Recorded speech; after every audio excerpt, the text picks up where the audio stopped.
the field goal. It'll be Jason Chingel out of the hold of Mesco.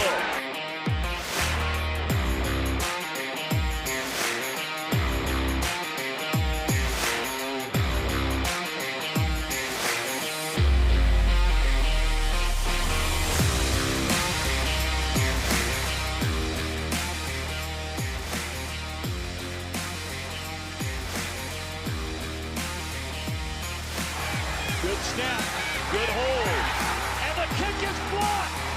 Appalachian State has stunned the college football world. One of the greatest upsets in sports history. Live from Chatterbox Sports Studios, it's Off the Bench with Thom Brennaman. Well, good morning. Friday is finally here, and we welcome you to Off the Bench, presented by United Dairy Farmers. I'm Thom Brennaman. We're here, as you probably know, if not, 10 a.m. to noon, Monday through Friday. That's Eastern Time. You can join us on YouTube/Chatterbox Sports or on Facebook/Chatterbox Sports Daily. We invite you to subscribe to the program, hit the notification switch so you know when we update some of the clips we send out. You can go back and hunt around for stuff later. We can be found on social media, Twitter, Facebook, Instagram at Thom Brennaman TV. That's Thom Brennaman TV as in television. We are also available, and many of you prefer this, and I don't blame you, because everybody in the studio has a face made for radio, and that is in podcast form. Apple, Google, Spotify, wherever, just go to Off the Bench with Thom Brennaman, and it will be there. All right, here we go. Huge deal last night in the National Football League as the 49ers send 3 future picks to the Carolina Panthers for star running back Christian McCaffrey. Clearly, general manager John Lynch of the Niners is all in to try and get a Super Bowl title once more in San Francisco. No word yet if McCaffrey would be able to play as soon as this Sunday. The Bengals in Atlanta are roughly 72 hours and counting from kickoff at Paycor Stadium. Bengals right now, 6.5-point favorite, over under 47. Now, the Falcons rush for 165 yards per game. That's third most among all NFL teams. It's interesting to note, now a lot of this has to do with game situation and so forth, but they run the ball roughly 50 more yards per game at home than they do on the road. Now, the Bengals give up 121 rushing yards per game.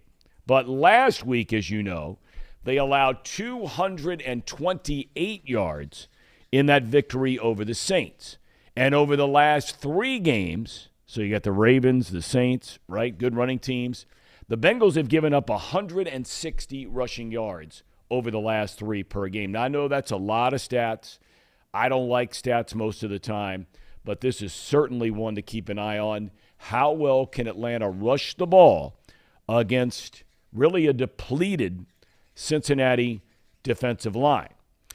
Cleveland is in desperate need of a win. Brownies go to Baltimore, 6.5-point underdog. Cleveland is 2-4. Ravens tied atop the division with the Bengals at 3-3. The next 2 weeks are huge for Cleveland. If they lose Sunday in Baltimore and then next Monday night to the Bengals in Cleveland, they're done. They are D-U-N done. It would put them at 2-6 on the year, season over. The Steelers will play Sunday night in Miami. Tua is back at quarterback for the Dolphins, cleared to play. Miami a 7-point favorite in that one. Kenny Pickett, the rookie quarterback who was concussed last week, had to leave the game. Mitchell Trubisky came in, led him on the touchdown drive to beat Tampa Bay. He's still in concussion protocol, but if cleared, and it looks like he will be, he would start for the men of aluminum. Other interesting games and matchups around the league. Indy at Tennessee. The Colts are 3-2-1. Titans are 3-2. So first place is up for grabs in the AFC South. And we mentioned out west. Really interesting game to keep an eye on. The Niners were rolling until last week got hammered down there in Atlanta. And the Niners will host the Kansas City Chiefs. Chiefs are a 2.5-point road favorite. One final note, Dak Prescott will start at quarterback for the Dallas Cowboys. They host the Detroit Lions. And you may remember, Prescott week 1 broke his thumb in the loss to Tampa Bay. So now he's back. Team played very well with Cooper Rush at quarterback in his absence. Thursday night football. Out in the desert last night. The Saints and the Cardinals. A wild one. 42-34. Arizona wins it. The Cardinals scored 25 points in the second quarter, thanks in large part to not one, but 2 pick sixes thrown by Andy Dalton. We love Andy Dalton.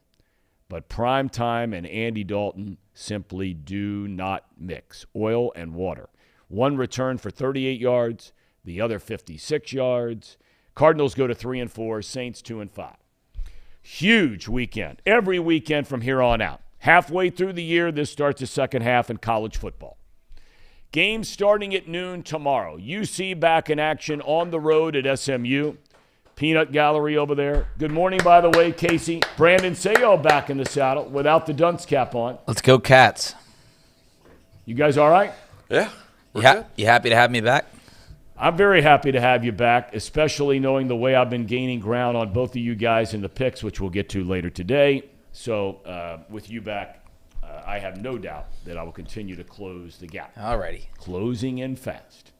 SMU is coming off a 40-34 win over the Naval Academy, and the Mustangs have a 3-3 record. The 21st ranked Bearcats were off last week. They've won 5 in a row since that season-opening loss to Arkansas. UC is a 3.5-point favorite. Ohio State, one of 9 unbeatens left in college football. The Buckeyes at home tomorrow against Iowa, 30-point favorite in that one. For the first time all year long, the Ohio State Buckeyes are back at full strength on offense. Remember going into the year, everybody thought Jackson Smith-Njigba was the best receiver in college football. He's not played since the first quarter of the first game, and they're the number 1 offense in the country. He's back this week. Kentucky off this week. Tennessee next week against the Wildcats. That's down in Knoxville, Tennessee. Number 14, Syracuse is not lost, nor has Clemson, ranked number 5. They'll collide tomorrow at Clemson Stadium. Tigers a 13.5-point favorite. In the Big 12, number 8, also undefeated, TCU, hosts 17th ranked and once beaten Kansas State. Horned Frogs, 3.5-point favorite. If there is such a thing as a big game in the Big 12 or the Pac-12, tomorrow would be it. Now, I've not seen UCLA this year under Chip Kelly. They're undefeated. They're ranked 9th. They go to Oregon to play once beaten and 10th ranked the Oregon Ducks. Ducks have not lost since getting just mauled in the season opener down in Georgia. And without a doubt, the biggest game in college football over the weekend, the red-hot Ohio University Bobcats host Northern Illinois in Athens. Baseball playoffs, Game 2 of the ALCS last night, and the Yankees get a grand total of 4 hits. They strike out 13 times in a 3-2 loss to Houston. The Astros lead that best-of-7, 2-0. Game 3 tomorrow night in the Bronx. National League Championship Series resumes tonight in Philadelphia. Game 3, that series even at 1 apiece. And last but not least, FC Cincinnati went to Philadelphia last night. MLS Eastern Conference semis. Philly wins it 1-0. But what an incredible turnaround for FC Cincinnati. Jeff Berding and everybody down there, congratulations. I'm sure bigger and better things to come in the future. We've got a huge audience already dialed in today, wanting to know what's happening. Everybody saying good morning. Sir Boy Wonder, William Woolard, 6412 Mars, Jeremy, everybody's ready to go. 6412 Mars says Brandon's a good man / dunce. Any thoughts on that? I think that dunce thing is starting to stick. It is. I can go back and sit there and do the show from there if you want. Although you got pub today. In the morning line, How about Doc? Paul Doherty. Now, every week you do a simulation, a Madden simulation of the upcoming Bengals game. Tell us what the simulation panned out to be this week.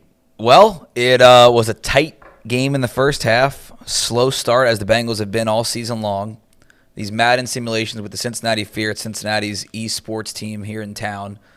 And Marcus Mariota had a big game. They went up 3-0. Bengals came back, made it 7-3 at half, I think. Another slow start. We've seen that time and time again. Another slow start. All right. And it was 22-14. They kick a field goal. The Falcons were on top. Kick a field goal to make it a 25-14 final. But the Bengals end up losing by 2 scores. Now, the scores haven't always been on point, but the situations have. So a sloppy first half. Bengals have a lead at halftime. And then Marcus Mariota, with his feet, ends up winning the game. So So let me ask you. I mean, look, no one expects those things to have exactly a footprint on what's going to happen from a statistical standpoint, that kind of thing, or a player's performance, whatever. But how correct, do you know off the top of your head, because you simulated every Bengals game so far this year, do you know, or at least the last couple of weeks, let's put it that way, right? Do you know how whoever was picked in the simulation, whoever won the game, did that turn out to be the case? There's only been 2 times when it's been wrong. And the first time was the first game of the year. Simulation had Evan McPherson hitting the game-winning field goal at the buzzer. Okay. That was against Pittsburgh. Which should have happened. And I kind of take the first 2 games out. Right. But offensive line, 13. Okay. I'm just saying, like, how on point it is. Okay. So that could have happened. They got the Dallas walk-off correct on Madden. They predicted that. And then the Ravens game, they predicted the score was correct with the Ravens on top, like what they were up 13-10 or 13, whatever it was. They had 13 going into the third quarter. That was what Madden had, and they had the Bengals coming back to win by a score. Bengals messed that up. And then, but it's been situational too. They had Tyler Boyd having a big game against the Jets. Right. What happened against the Jets? He had a big game. Yep. In this simulation, Hayden Hurst had a big game, but the Bengals as a team don't get the win. So I got to tell you, when you look at that, I mean, again, we have no idea how it's going to pan out. But the Bengals only get 14 points in this game against Atlanta, according to this simulation. Keep in mind the scoring has not always been exactly on point, more the situation. But yeah, basically a tough day for the offense. Okay, all right. And Casey, I know you're not buying into that. No. I will smell around your house again. Yeah, is not of napalm. It's of a Houday victory. But I will say that this game makes me very nervous after the Saints game, how that just went down. I thought we would handle business against the Saints. They're still playing sloppy. Yeah, they're still playing sloppy. I thought, it was so obvious that they were going to run the ball, that we were going to need to stop the run. I know how valuable Reader and Tupou are. Yep. And with both those guys gone, we don't have a true nose tackle. Yep. That scares me a lot when a team, they're going to run the football. Just like Big Low Country said, they will run the ball over and over and over until you stop it, and then they'll throw it over the top. So, I mean, it worries me. I have faith that Lou Anarumo will come up with a game plan to kind of give us a bit of help with those 2 players being gone. But, I mean, we're not going to be at our normal defensive strength, at least for a while now, until those 2 come back. So I am worried about this game, but I still feel like overall we have the better team. I think we can probably score on them a lot. So situationally, if we can control the game, we'll be fine. Which hasn't happened very often. Right. But if they control the game, if they are able to allow time to run off the clock, then we're going to be in trouble. First down is going to be, and you can get bogged down in stats. We know that. I am convinced when you play a really good running team, that rarely throws them. And who knows? Maybe they come out of the gate this week and everybody's expecting them to run and they start slinging it around on first down. I don't see that happen unless it's easy stuff, pits, short stuff. But first down is going to be critical in this game defensively for the Bengals. If they're turning around and handing it off, or Mariota's running RPOs and they're getting 4, 5, 6 a crack on first down, I mean, look, it doesn't take a genius to figure it out. It opens up a playbook that's the ingredient for a really good power running football team at any level of football, pros, college, high school. If you're a team that can turn it around and everybody knows you're going to run, just like last week against the Saints, that's what worries me. Everybody knew that they were going to run and run and run. I don't think they ran enough. But 228 yards is a pile of yards on the ground. Yeah. I'm hoping that the difference is that they had a more creative offensive attack than the Falcons will. And I think the Falcons will try to power through.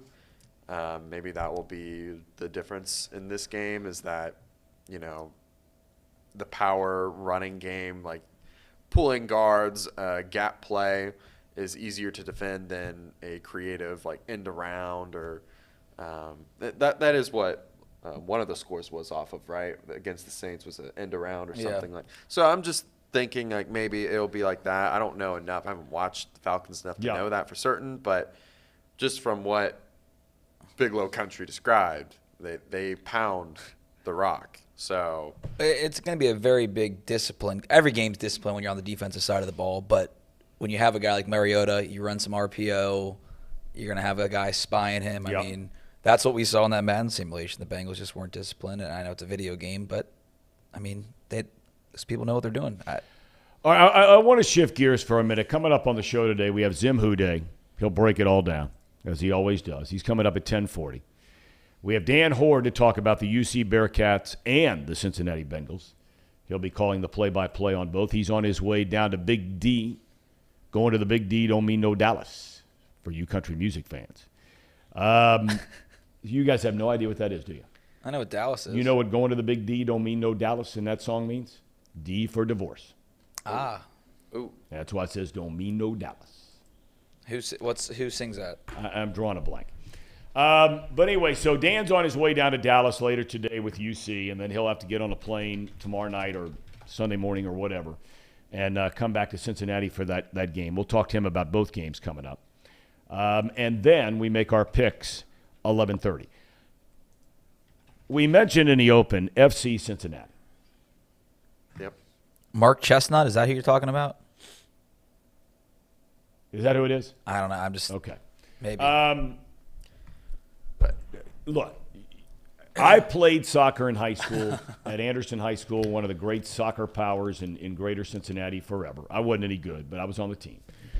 And so, there's a part of me that youth soccer through high school, college, you start getting in the MLS and look, these are the best players, at least playing in the United States. It's played worldwide and followed worldwide, and I guess is the world's most popular sport. Casey, you are a fan of soccer and FC Cincinnati. Brandon, you and I were sitting here off the air asking Casey about 1-0. It's hard to watch. It's hard to watch, especially when guys are 10 yards, 15 yards from the goal. And instead of taking a shot, and the only way you can score, this isn't brain surgery, right? The only way you can score is if you shoot, right? You can't score if you don't shoot. And they're trying to pass the ball to some cat standing 4 feet away from them, instead of just loading up and letting it rip and see what happens. Well, before we get too deep into it, right, let's just talk about the game in general, because it's a match. The match. The match. All right, okay. The match. Hey, soccer people are like that now. I mean, they're like that. I love soccer, but screw the terminology. All right. No. We That's got all right. He's allowed. No. If you're going to be all in on soccer, we got to call it a match. They wear All right, kits. so They play on a Casey, pitch. please. They're lads. I mean, Whatever. Anyways, they did really well in the first half, I thought. Offensively, they were getting their shots in. There was a few mistakes. Defensively, for both teams, very, very good. Very surprised by that, in fact. It was the second half when they came back after the half, and it intermission. Whatever. They were in the dressing rooms. And they just seemed like they could not get it together after they scored. After Philadelphia scored, they just kept making mistakes over and over again. There was no sense of urgency until the very end, which is like, well, what are we doing? And they were really sloppy towards the end. They were at least 5 to 7 minutes. We're down by our goal line, just constantly trying to fight for the ball and it going out of bounds. Yep. And that was tough to watch. But I thought overall, the season wise, FCC was very entertaining to watch. No question. For the first time, and no that doubt was about it. awesome. And No doubt. that was great. I thought the Acosta to Brenner and Vasquez, great. Those three guys were awesome. I think they need like one or two more guys on defense to like really be a juggernaut. But like last night, Acosta really disappointed me. I think he was the one that I just felt like didn't bring his A game throughout the entire match. He goes down with an injury. Everybody goes down with an injury. They're flopping around. Okay, I get it. It's part of the game. They're trying to get calls. Do you know what? It's the same thing as What's it called when you get a card in soccer? What's Yellow the correct card. term? No. Yellow card or red What card. What's the correct way to say it? like a foul, Oh, it's a book. When you get a card, it's a booking. a booking. A booking. I'm just It's like you're being booked at the local precinct. right. The by the way, Andrew says cleats are boots. He understands my lingo here. All right. I mean, I'm just saying, like, overall, I'm not like the biggest soccer fan. Like, I don't know all the different terminology. I enjoy watching it, though. I understand the intricacies of them trying to get it into the center, into the box. How when an offensive player just kicks it straight into a defensive player, how annoying that can be, how it feels for a viewer. But I understand the attempt to try to get it inside the box. I totally get it, but they still pass inside the box. And you know, that's the one thing about watching women's soccer and the United States women's team, which has been the most dominant, They're amazing. really the most dominant sport that I agree Americans with have you. over the past 25, 30 years. Rose Lavelle, Cincinnati's they've own. stubbed their toe along the way from time to time, but rare.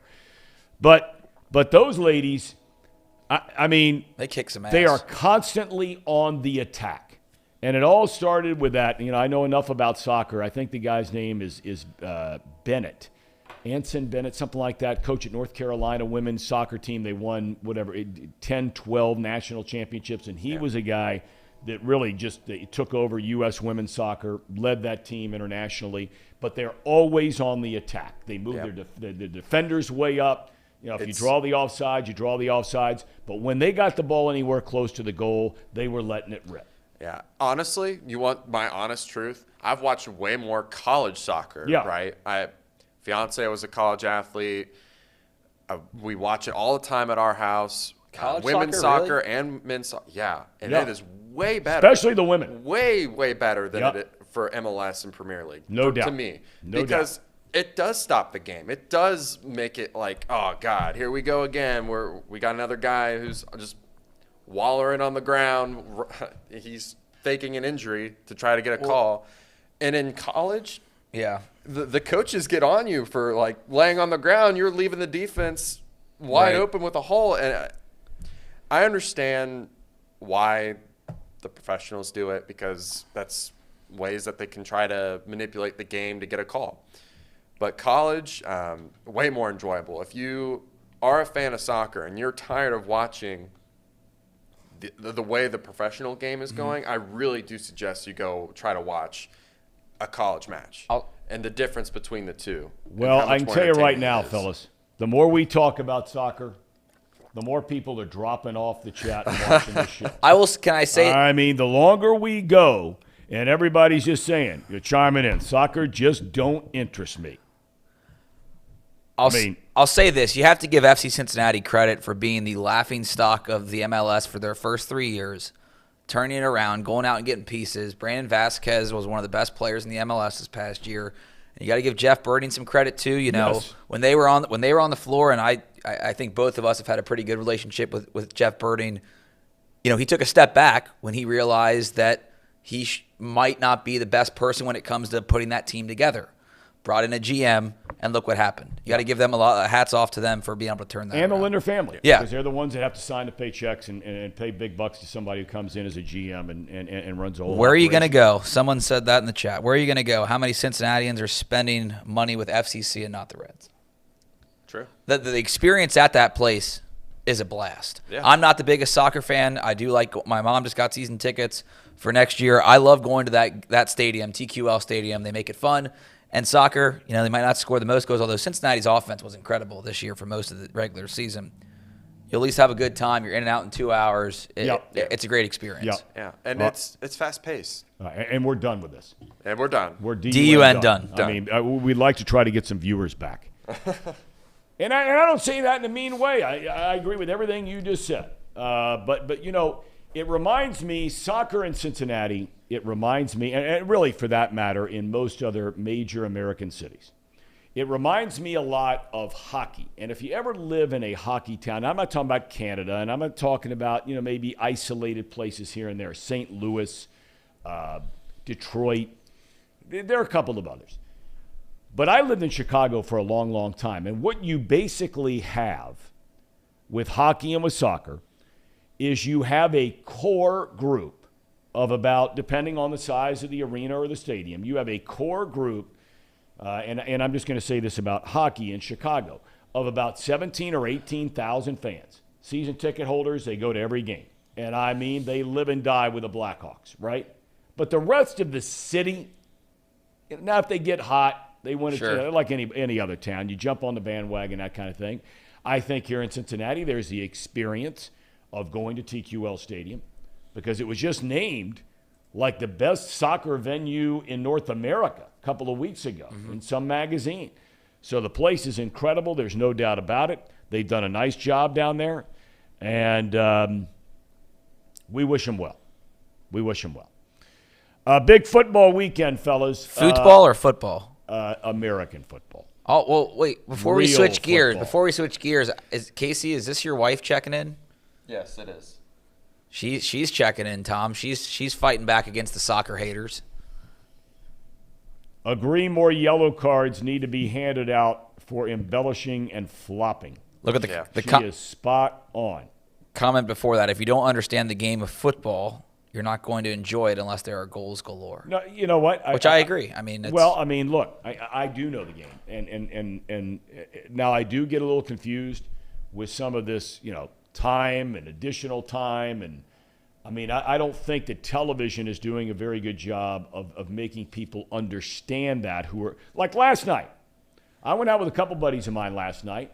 Had a couple beers, we're hanging around. So thanks for the invite. Every time you look around, there's a last-minute deal, and everywhere you look around, you know, you've got choices. And we were in a really small little place, and so you got choices. This place where we were did not have the football game; they didn't have Amazon. So your choices were the FC Cincinnati game or the baseball playoffs. Okay, and most of the people that were in this place wanted to watch the soccer game, and so you know it was on and the whole 9 yards, but. I don't like the running clock near the end if you're a team down where you can stand there and you have X amount of time before you put a corner kick into play and you could burn 15, 20, 25 seconds off. You know, bad rule. Bad rule. You know what's crazy is in real life when you're at a game at FC Cincinnati, I don't know if it's crosses against the MLS, but when they put up extra time, they hold up the board. Yeah. They hold up the board, but in the stadium, I learned this from my friend Kevin. He would in the Bailey, all these fans will put their timer on their phone if it's 5 minutes extra time because they don't display the timeout. No, they don't. Which is wild to me. Yeah.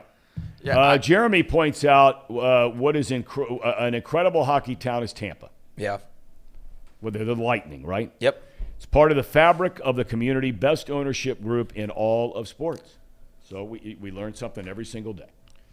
We're done with soccer. We're done. Yeah, we're done. And we're done for the year with soccer. and we're in October.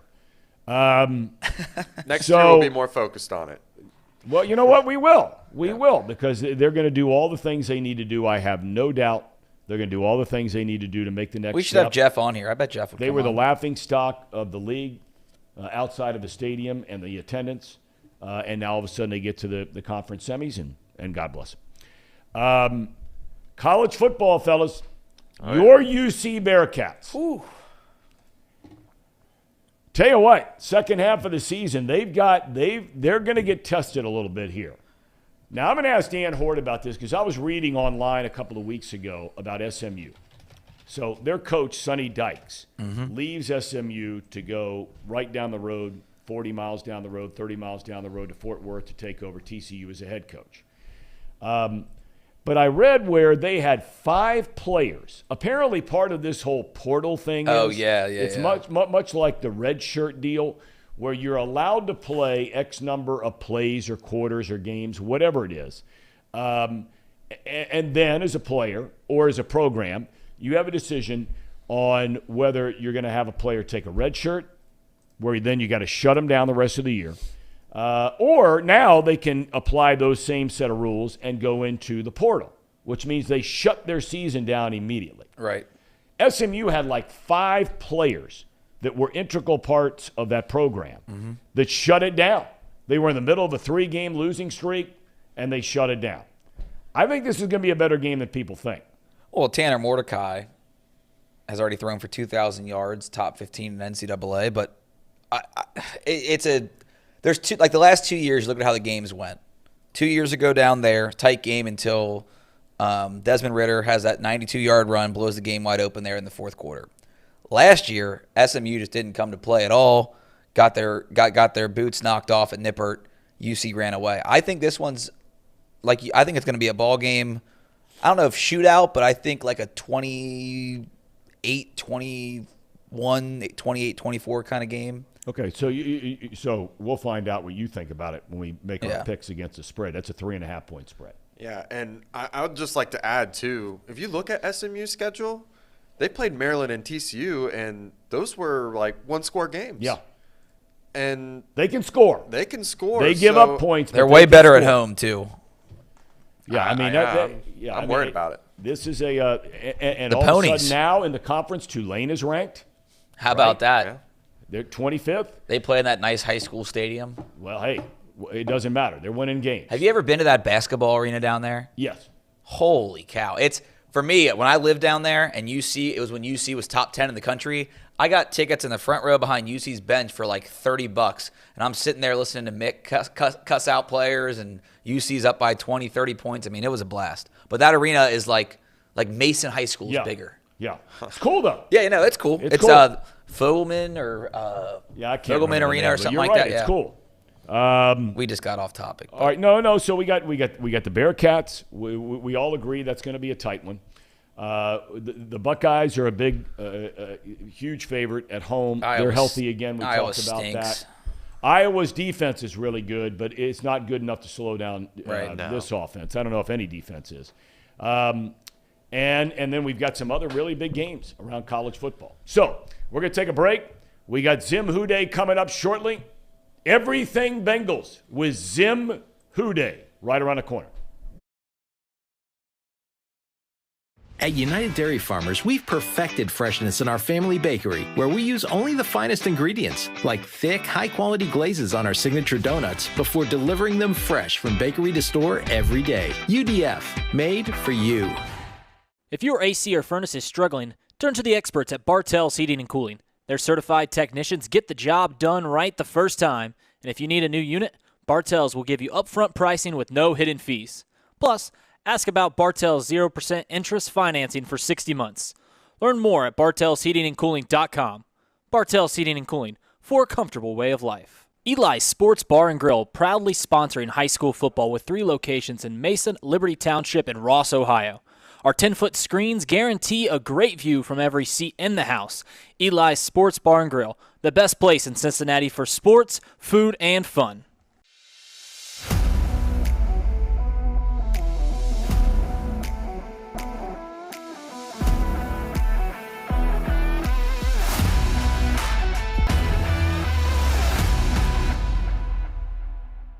Where can you turn when you're in pain?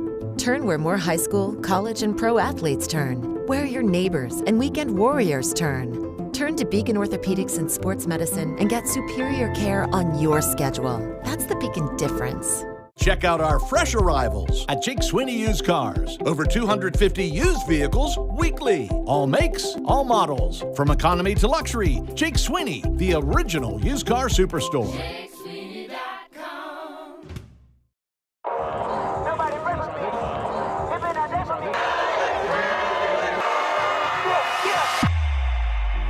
The time is now. Football season is back here in the Queen City, and week 1, St. X versus Lakota West. DJ E-Train here with Chatterbox. It's about to go down. It's our kickoff of our official tour. Every Friday night you'll see us. Let's go.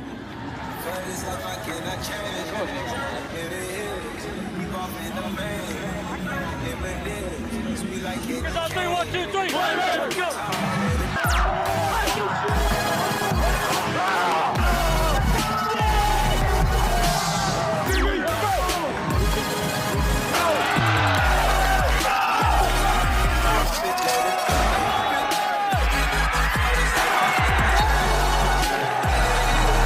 Man, I'm telling you, this game is going to come down to the first guy that says I've had enough.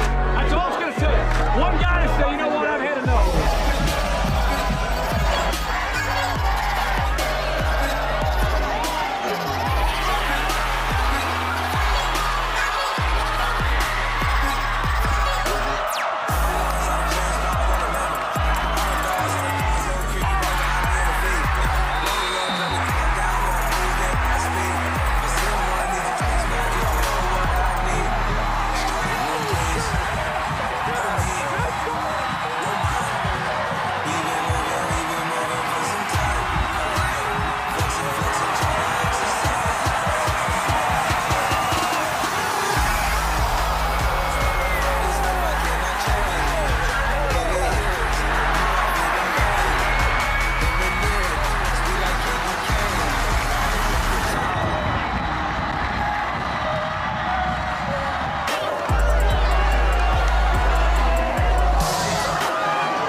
First game, bro?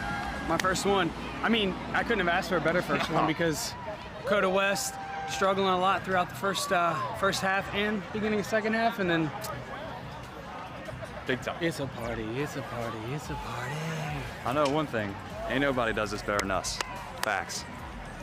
Yeah, this atmosphere was insane. Show was on point. Everybody had a great time for the first one, too. Bringing people together. Big shout out to everybody tonight that worked hard from Chatterbox and everywhere else to put on a great show. This dude's legit. And he's sweating, so you know he's legit.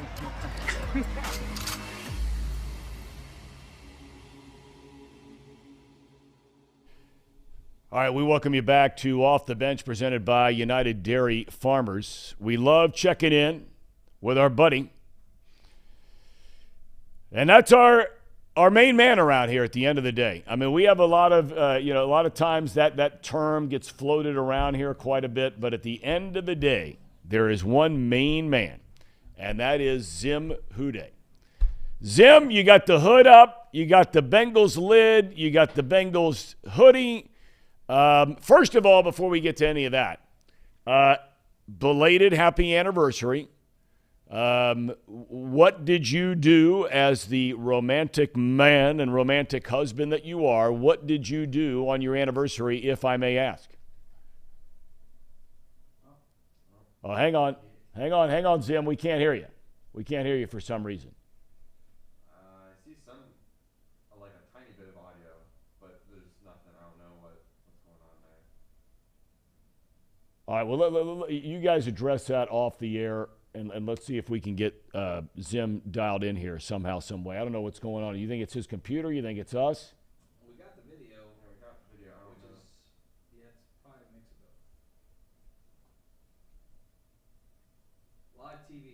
It is. I mean, of course it is. It's okay. And that happens. But we're going to talk to Zim. He just had his anniversary. And I want to hear exactly, because when we asked him to be on early in the week, he's like, no. He says, I got to be with my wife. It's our anniversary. So I want to hear all about it. You want me to take a break and see if we can't address this, fellas?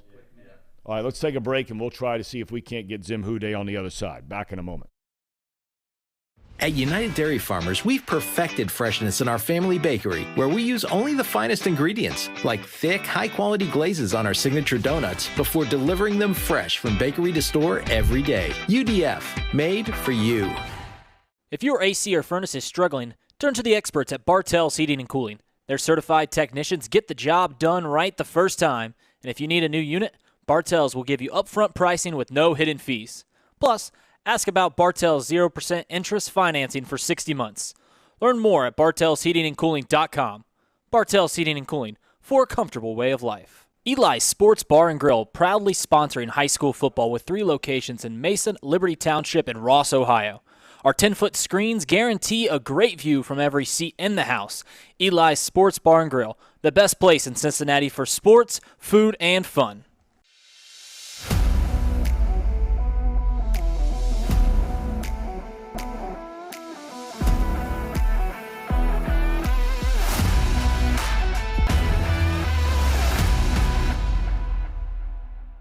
Where can you turn when you're in pain? Turn where more high school, college, and pro athletes turn. Where your neighbors and weekend warriors turn. Turn to Beacon Orthopedics and Sports Medicine and get superior care on your schedule. That's the Beacon difference.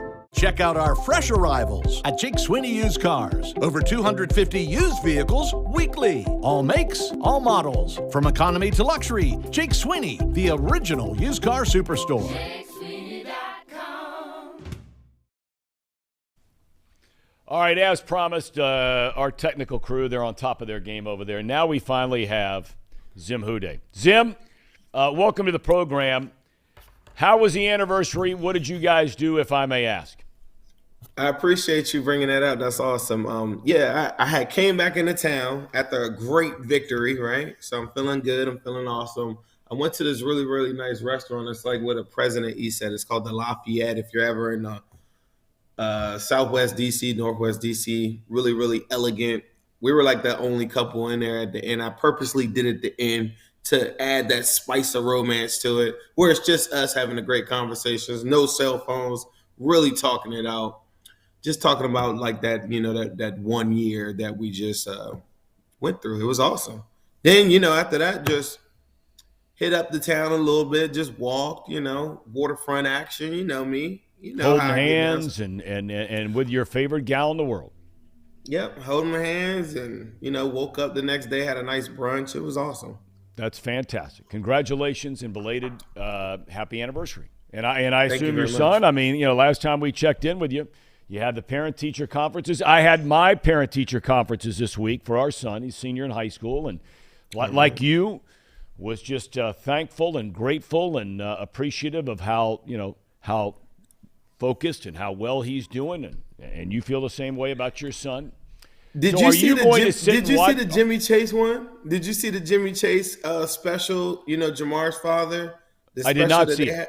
I did not. Oh, it's amazing. You got to watch it. They had him mic'd up for the game, and then they had Jamar mic'd up simultaneously, and then they kind of did like a 15-minute. The Bengals tweeted it and stuff like that, so you should check it out. Like it's really it's a tearjerker at some points in there. So it's a really good overview of how he got here, his, Rummel High School, going to LSU and all that. And then they roll it all into one Sunday at the Superdome. And he predicted that he was going to go crazy in the game. So it was awesome. I will definitely check that out because I love those kinds of stories. I love hearing the backgrounds of these players because a lot of times, we almost look at them as robots in every sport, and everybody has a story. I don't care if you're a professional athlete or whether you're the guy walking down the street here in Hamilton and things aren't going so well. Everybody has a story, and I love the stories. All right, are you coming into Cincinnati for the game or no? No, I'm not this week. I gotta talk to my loyal faithful. We call it the Harry Nuts gang It's where you just kind of lay it down all on the line, and we kind of watch the game together, like 500, 600 Bengalis hanging out, watching football. I'm back home at the Harry Nets game. We're going to do it this Sunday and deliver a victory. And how did that start? So so when you say 500 or 600, you mean online, right? Yes. Okay. So how did that start? We started off, so the legend of Zim Hude was born and cultivated at a Steelers game, actually. So this kid there said, man, I want to go to a game, but, I'm going to be by myself. So, can you come with me to a game? So I go to a game, and we rage, and I go live on Instagram. And I noticed how many people were, watching it. And a lot of people said, can you turn the camera so we can see the game? They don't show the game. And so after that game, I went home, and the following week I did my first live stream where I kind of give commentary as the game's going on. And that's where your son probably found me, because that's right. Because a lot of people just don't see the game. So I just started doing that. So here we are 3-4 years later. The name Harry Nets Gang came because they were making a lot of decisions and they were shaved. And now we're just scruff it up. Stuff gets hairy sometimes, so we developed the name and we haven't looked back since. I want to go back real quick to that Jimmy Chase one. One of our rituals too is we kind of meet up before the game. We kind of say a certain thing. He was mic'd up, so I didn't make the cut though. Needless to say, I'm a little too explicit, I think, for the Bengals taste buds or whatever. So just another little nugget in there. I did see him, but I don't think I made the cut on that one. Well, you should have, and that's a mistake of whoever made that video, whether it's the Bengals or Paramount Pictures or whoever it might be. That's their mistake, and they're lost, quite honestly, without having Zim Hude on there.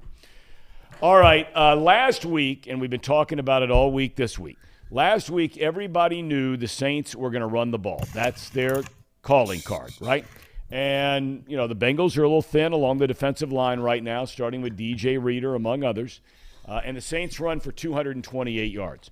Now, all of a sudden, the Bengals are facing, albeit at home, they're facing the third best rushing team in the National Football League. They're coached by a former offensive lineman.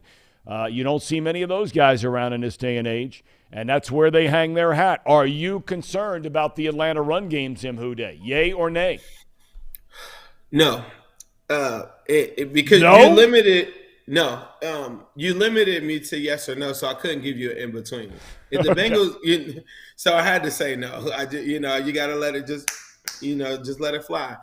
So for me, I just think that they'll have successful runs. They'll be successful at points. But if they're not successful with a lead, it doesn't really matter to the Bengals, because right now, currently the offense is clicking. So you can run all you want, but you better put points on the board with us.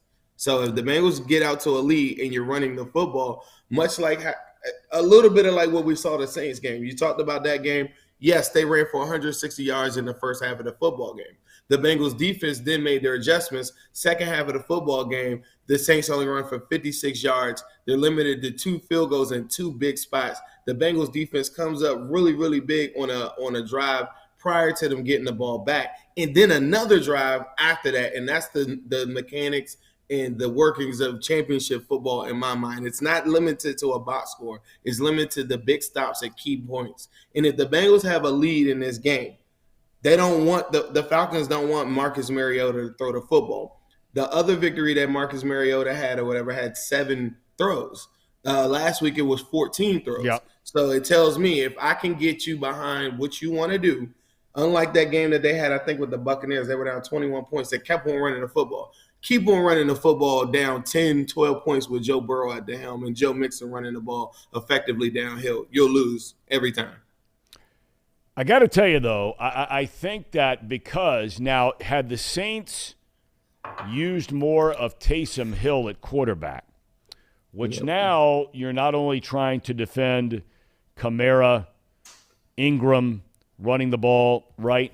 You're also having to commit somebody or some bodies to the possibility of Hill running the ball.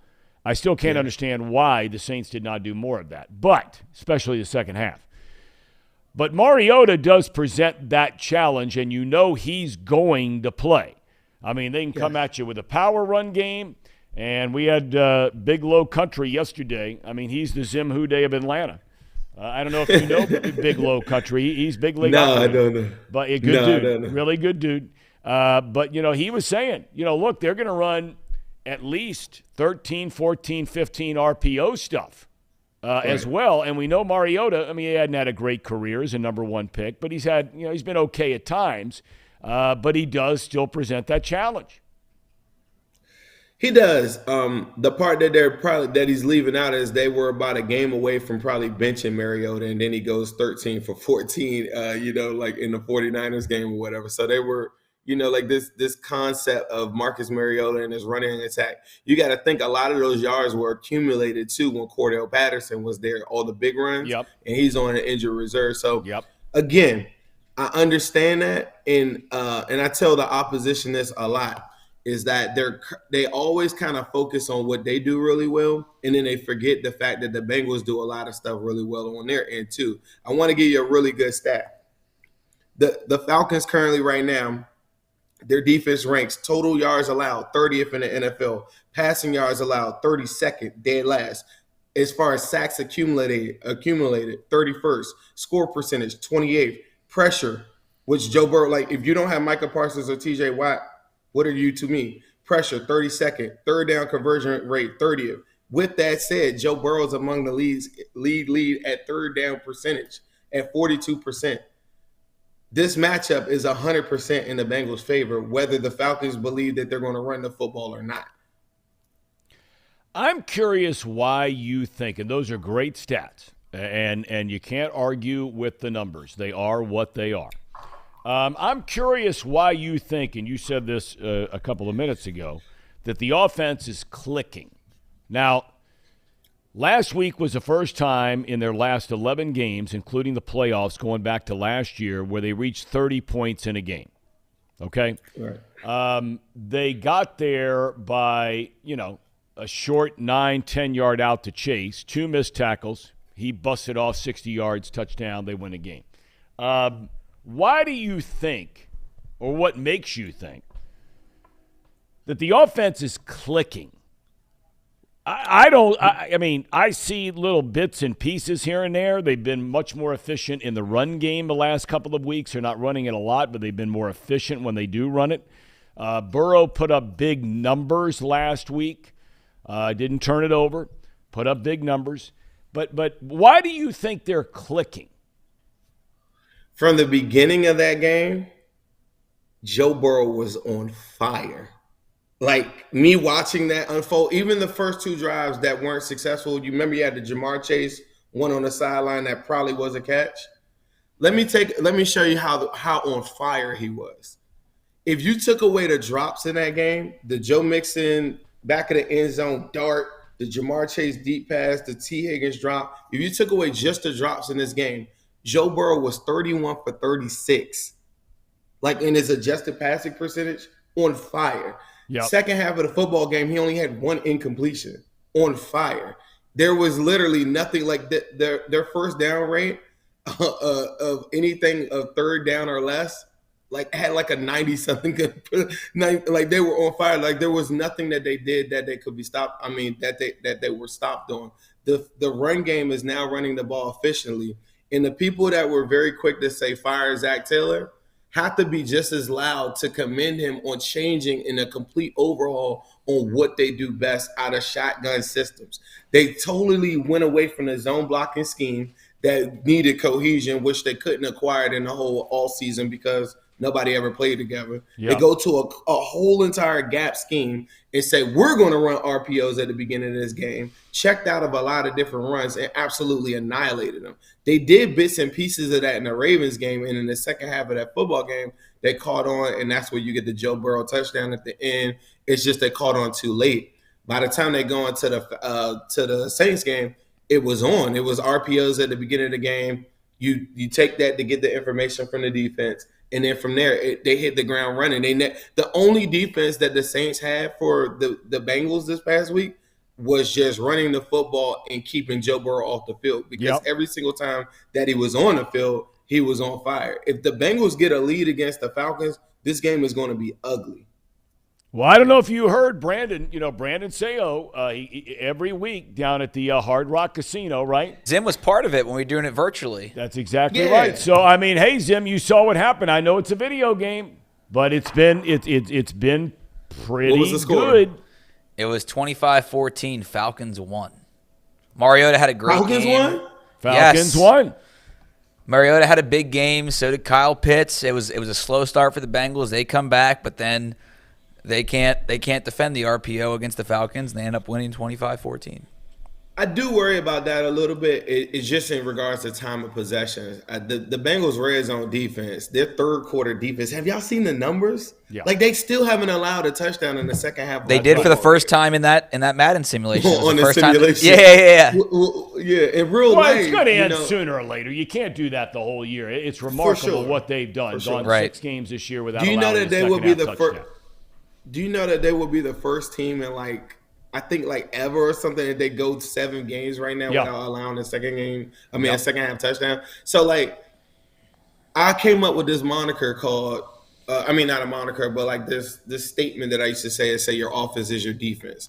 If the Falcons can stay on the field, to me, that's the only defense that they could run on the Bengals currently right now. Honestly, with Casey Hayward, their cornerback 2 being out in this game, and then them already being 32nd in the NFL against the pass, it's the worst time to see the Bengals. I think as Bengals fans, we get really concerned about what they could do. I think if I'm a Falcons fan, I'm severely concerned on what I know that the Bengals will do.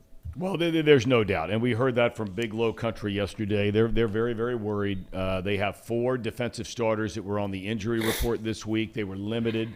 That doesn't mean they're out, but they were limited, and it's a shaky defense, as you just perfectly analyzed, giving out all the stats. All right, Zim, before we let you go,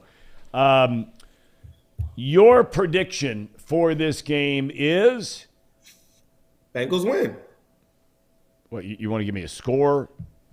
I'm kind of superstitious like that. You know, okay, all right, but I'm not going to break that. I get it. But I will say I like that Seho score just now. I just like it reversed. Put it in reverse, Terry. Put it in reverse, Seho. Hey, look, Thom has no idea what we're talking about. No idea. What is that? No inside jokes here. What is it? It means fireworks are coming out there at Paycor. That's what there's some viral video of this guy he's in a wheelchair. Yeah, motorized cart, and he lights a firework, but the firework goes off right next to him, and all of his friends are yelling, "Put it in reverse, Terry, back it up." All right, okay. We'll show you. But the guy was okay. Yes. Yeah. Well, okay. Terry so I don't want you guys sitting here making fun of guys. That No. It's one of the most viral videos. Okay, I'll check. Terry had a great time lighting those fireworks, and I think that Joe Burrow's. I'm serious. I feel like Joe Burrow's going to have a Terry moment out there lighting fireworks. The thing about the Bengals, though, this is another thing I want to tell you about their 30 points. Zach and them, I seen it in the Raiders game last year, the regular season one. I think they scored 32 in the game, but they do have a habit of, if they get a lead, they'll put it in the cruise control and let Mixon and P-Ryan just walk it off. If they know that the other quarterback can't score, they won't. They're not trying to go 30 points. They're just trying to cruise into a victory once they get a good lead. I'm telling you. That's right. I mean, a win is a win, but it seems like. And look, Cincinnati's no different than half the NFL cities right now, where everybody seems to be sitting at 3-3. Everybody feels like this is. It seems like we say every week, this is a huge game. It's a huge game. If this team is going to get on a roll, and they win last week after the loss against the Ravens. If they're going to get on a roll, they have to win this game tomorrow. They've not had good luck against the Browns. I know the Browns are down. They're playing Baltimore this weekend. Yeah. But they go up there next Monday night, Halloween night. That's going to be a tough game. Then they got the Panthers. Yeah. What's that? The Browns game is a must-win. There's a world that I live in. They could lose this game or the Panthers game, which would be horrible, but it wouldn't be the end of the world. You lose the Browns game and go 0-3 in the division, it might be lights might be out. The Browns game is the must. Well, it would be lights out to win the division. That's for sure. I'm not so sure at the end of the day that you got 17 games in a league. I'll tell you, I don't think Baltimore is very good. I think the Bengals are they're average. They have a chance to be better than average, but right now they're average. They're 3-3. They're average. You could say they could be, they should be, whatever, but they're 3-3. So I wouldn't be surprised if 9-8 won this division. I really wouldn't. I would not be surprised at all. I think that last game of the season might be a 10-7 versus 9-8 type of game. Yep. And the winner goes in, the loser goes home. I really think the season's setting up like that for both parties. See, that's why I think you're spot on when it comes to the Cleveland game next week, if you win this week. But you got to pile up wins where you can get them. I know that's a big duh. But if you're playing Atlanta at home, Cleveland's going to be a tough game, even though they're not that great, but they're not bad either. Carolina, these are games you've got to stockpile wins to get them to start building up. Joe said that. Joe said that they have to win, or the next 3 games tell them, a lot about the upcoming season. Yeah. But I have a saying. I created this last year. This is on ZimHouday.com. Plug. It's a whole lot of orange right now. It's a whole lot of orange. You see this face right here? This is the rock star. This is the number 9. This is the world on our back, on our shoulders. Here we come. Here we roar. Whole lot of orange coming out there on Sunday, Tom. Get ready for it. Believe me, I'm ready. I can't wait to watch a game. And I'm going to make sure that when Luke and I are watching the game together on Sunday, that we're going to dial you in. And that's on Instagram that you do the feed live. Is that right? Yeah. Check me out on there. Okay. What's the drink of choice during the game? I asked the hard-hitting questions here. Every day's a Margie party. Oh, that's right. He's Every big day's a on Margie tequila. party. Are we doing? You do Casamigos or what's the tequila? Casamigos, Pat Ron. We can get busy. Even if you got some Don Julio, I'm known to get busy with that too. A little salt on the rim, and it's a Margie party. I might do that. What time is it? What is it? 11 o'clock? Shoot. Hey, it's 5 o'clock somewhere. Hey, Tom, you a tequila guy? That should be the name of a song. It's 5 o'clock somewhere. Let's do it. Let's do a show called "It's 5 o'clock somewhere." No drinks are off limits for me. After we wrap up here, see, I gotta keep in my, I gotta keep in my professional when I get on with Tom. Yeah. When I get off, it might be a Margie party. I don't know if you saw me Did you see me in New Orleans? I did. You were on your game down there. You were on your game down there. I tore it up. You should have saw me on the dance floor. It was crazy. I burned them up. I have no doubt I left about the dance that. floor. People say shake a tail feather. I left the dance floor. It was feathers all over the damn city. That's where you and I have a lot in common, Zim, because I'm one of the great dancers of all time. I caught your act. It's good, but it ain't there with me. You put on a little Jackson 5. Yeah. I'm dialed in. Hey, the Jacksons are coming to the Hard Rock in a couple weeks. I'm talking about the Jackson 5. I know. It'd be a miracle if they came back. Woo. Right? Tito. Hey. I love Tito. Love all those guys. Jermaine. I saw him in concert. I'm the only cat around here who saw him as a 10-year-old kid living in Virginia Beach, Virginia. Yep, That's like the crazy. 5th row, right there. There they were. All right, I always wanted to see Prince. I'll never get that, but I always wanted to see Prince. Yeah, he would have been good to see too. I agree. Zim, have a great weekend. We'll be checking you out on Sunday on Instagram. Sunday, baby. Let's get these dubs. You the man. Zim Houday joining us from the Woodsy area. We didn't get into his koi and everything, but look, when you're an outside man, and every time we check in with Zim, it looks like the sun is shining and the woods back behind his estate outside of D.C. I keep saying Baltimore. It's actually D.C. That, he's got a lot going on. Inside, outside, Bengals, anniversary, trips to New Orleans. And look, if you're a Skybox owner, okay, I'm going to throw it out there because I love Zim. I love the guy. I really do.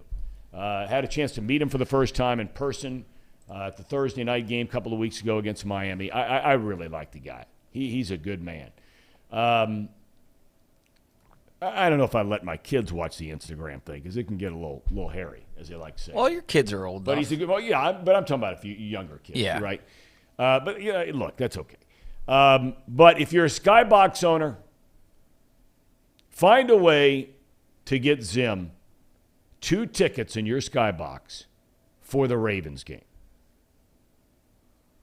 Please. You'll have a great time with him being there. He is the life of the party. And if you want to donate an entire skybox to Chatterbox Sports, we can make that happen too. All right. We're going to take a break, and when we come back, Dan Horde, voice of the Bearcats, voice of the Bengals, to talk about both games that he'll be broadcasting coming up starting tomorrow. Back in a flash. At United Dairy Farmers, we've perfected freshness in our family bakery, where we use only the finest ingredients, like thick, high-quality glazes on our signature donuts, before delivering them fresh from bakery to store every day. UDF, made for you. If your AC or furnace is struggling, turn to the experts at Bartell's Heating and Cooling. Their certified technicians get the job done right the first time, and if you need a new unit, Bartell's will give you upfront pricing with no hidden fees.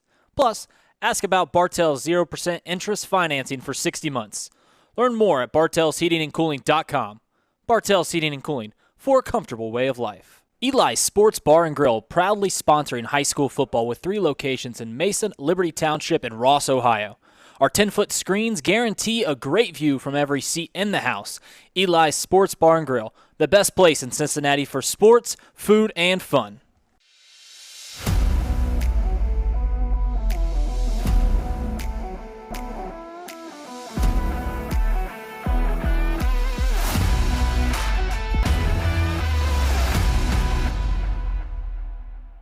Where can you turn when you're in pain?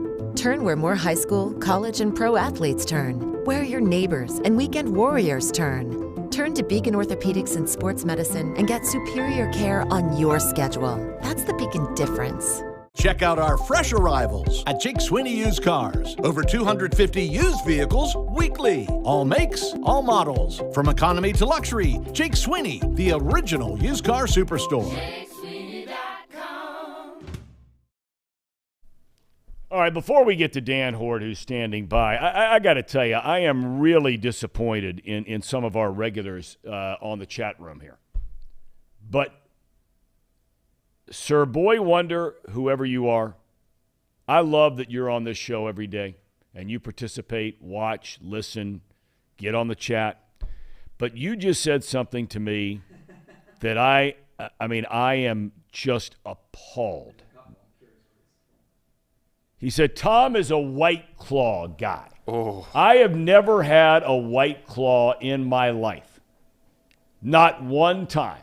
I am a beer guy. All you highfalutin guys, you can run around with the wine crowd, and you can run around with even the IPA crowd. You can run around with all those guys and tequila crowd and sipping on tequila and all this. Look. Simple man. I am a simple man. A beer drinker, and Sir Boy Wonder, we might ban you from this program. I think Coach for Taylor accusing me of drinking White Claw. I think Coach Taylor is a high noon guy. That's what the people over at MLT. I'm not even going down that road. I'm not going down that Let's road. ask Dan Horde what his drinking Here choice. he is. He's got to be a bourbon guy, I feel like. Well, Dan. Dan's kind of highfalutin. You know, there was a time when Danny was coming up through the ranks, and he was breaking in over at Channel 19 down there back in the old days, and you know, I mean, very different guy than the guy. I mean, look at the background right there. I mean, that's a bourbon sipping, wine drinking, at least atmosphere. Danny, when you decide to have a cocktail every now and again, and I know it's not regularly, but when you do have one, what is your choice and or choices plural? Well, I just find it very amusing that framed sports jerseys has made me a bourbon guy somehow. I wish I was a bourbon guy, quite honestly. I'm envious of bourbon guy because the bourbons out there seem really interesting to me. A lot of my friends are into it. I've just never had a taste for the hard liquor. So I'm a beer guy, but you kind of dismissively referred to the IPA guys.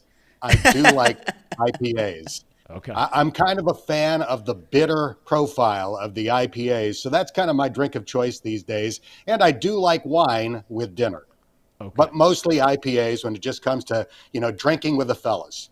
Okay. All right. Well, they're my kind of guy. Beer guy, it's good enough for me. Not this White Claw. Or what's he, High Noon? High Noon.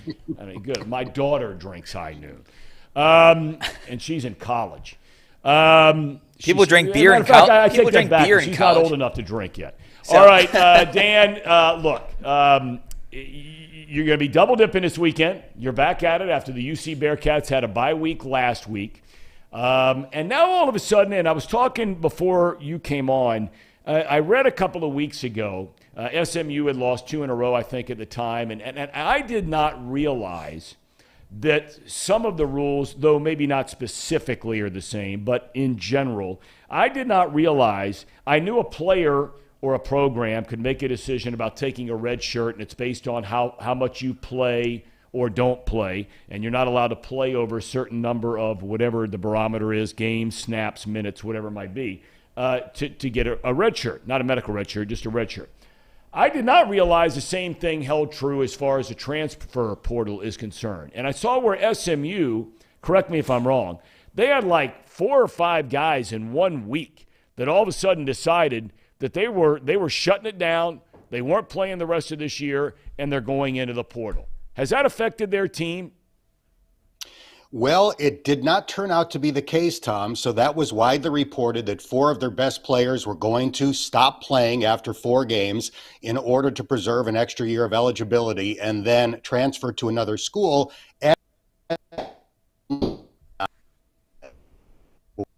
He's gone. He's no longer on the roster. The other 3 guys that were rumored to be leaving ultimately elected to stay. One of them scored a touchdown in their most recent game against Navy. So it turned out to be kind of much ado about very little. Not nothing, but very little. Okay, well, that's where I had left it. I just read it and I moved on, and knowing the UC game was weeks away. So here we are, 3.5-point favorite.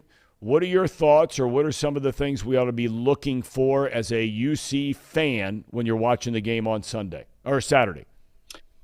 Yeah, SMU is one of the best passing teams in the country. Tanner Mordecai, their quarterback, is 3rd in the country in passing yards per game. He's an Oklahoma transfer. This is his 2nd year with SMU. UC shut him down last year. He had 66 passing yards at Nippert Stadium. He was completely befuddled by the great Bearcat defense last year, but he's putting up even bigger numbers this year. That is going to be the big challenge for UC tomorrow. Offensively, UC Bearcats on offense, SMU defense. What do you look for there? Well, SMU is giving up a ton of yards and points. So they're 3-3 for that reason. They score a lot, but they give up a lot. And I would expect Cincinnati to have a lot of success offensively, pretty much no matter what they do. I think Cincinnati should be able to run and pass on SMU. SMU has really been vulnerable against the pass. So I would expect Cincinnati to put up a decent number of points. I think the question will be, can Cincinnati outscore SMU on its home field? Are you surprised, and I don't know how much, Dan, you get wrapped up. I know you're not getting wrapped up in it when you're announcing the game, but just as a casual fan going into a game and looking at it, are you surprised that's only a 3.5-point spread? Not really. I think SMU has underperformed a little bit. I think going into the season, most people thought SMU was going to be pretty good. They've got Tanner Mordecai. They've got excellent skill position talent. Rashee Rice might be the best wide receiver in the conference. I think he's 3rd in the nation in receiving yards per game. So they've got players. They've got a lot of transfers. It takes time for those guys to gel. Sometimes it works out, sometimes it doesn't. So it was a bit of an unknown where SMU is concerned. But I think the odds makers look at the roster and think that's a pretty talented team. They're playing at home. Cincinnati struggled in its most recent win against USF at Nippert Stadium. We don't know if Tyler Scott will be able to play, Cincinnati's most explosive receiver. So I think all of those things added up lead the odds makers to think this might be a really tight game. Okay, let's shift gears now to the Sunday game here at home. And look, we were talking about it with Zim Hude a few minutes ago. Half the league is 3-3, it seems like. And so I'm sure in all of those cities, much like our city, you feel like every game is a must-win game. I think it's safe to say when the schedule came out, you saw the Falcons were coming to Cincinnati, and 99% of Bengals fans check the box, say, okay, that's a win. Falcons are playing pretty good football right now. I mean, they might have some numbers that, especially on defense, that aren't all that great, but they're playing good football. And the argument could be made, like it probably could be for a lot of 3-3 teams, that they could be 5-1 or 4-2. This is not a pushover game, right? Correct. I think Arthur Smith is one of the better kind of underrated coaches in the NFL. They won 7 games last year, and looking back, I don't know how they did it. If you look at all of the other stats, I think Football Outsiders kind of projected their overall stats to be a 4-win team last year based on how many points they scored, how many they gave up, yards they gained, yards they gave up. Somehow they scratched out 7 wins. And now here they are this year with Marcus Mariota at quarterback. They're tied for first in the NFC South with Tampa Bay. So I think Arthur Smith is really sharp. They're going to run the ball all day. Last week, they ran it more than 40 times and passed 14. That's what they would like to do. Chew up the clock, keep Joe Burrow off the field, stay in it until the fourth quarter, and try to make a game-winning play. They've won 10 games since Arthur Smith has been the head coach. 9 of the 10 have been by 1 score. So that's the formula. Keep it close, run the ball, try to pull it out at the end. Great stuff, as always, from Dan Horde, nailing that down about Smith. The defensive line. We know that Reeder got hurt a couple of weeks ago. Is going to be out for a while. I mean, there are positive reports, but he's not ready yet. If you're a Bengals fan tomorrow, is there going to be a guy or two where maybe you don't know much about, but they could be a very important factor, good or bad, in being able to stop Atlanta's running game tomorrow? Yes, I think that guy is Jay Tufele, number 97. They claimed him off waivers from Jacksonville after training camp.